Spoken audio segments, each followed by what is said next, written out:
Hindi sana inudyukan ni Angel itong si Sylvia na ibalik si Vanessa sa mental.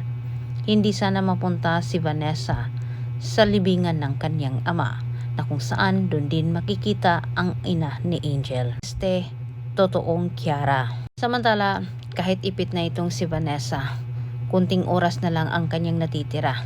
Wala pa siyang ebidensyang nakukuha para patunayan na si Angel ang dumido sa ama ni Marco. Ipinagpatuloy pa rin nila ni Vanessa kasamang kanyang kaibigan na hanapin umano itong si Kiara. Ngunit wala nang dapat gawin itong si Vanessa para matunto nila ang lungga ni Kiara sapagkat ang kanyang gagawin ngayon ang siyang magbukas daan para makilala ang totoong Kiara na kung saan ito ang nagpapanggap sa kanya na kanyang kapatid. Siya umano si Angel. Parang nalaso na rin nila Sylvia at Angel ang isip ni Marco na kung saan tumutulong pa ito sa mga humuhuli kay Vanessa. Ngunit sa kabutihang palad, sila naman ay bigo sapagkat mabilis na tunugan ni Vanessa at agad itong nakatakas. Sa tulong ng kanyang mga kaibigan, nakarating sa ina ni Angel na gusto makipagkita ni Vanessa sa puntod mismo ng kanyang ama. Nagkaharap man ang dalawa, hindi rin nila inasahan ang mangyayari sa pagsulpot ni Angel at mas lalong ikinagulat naman ni Vanessa nang sinabi niya sa ina ni Angel kuno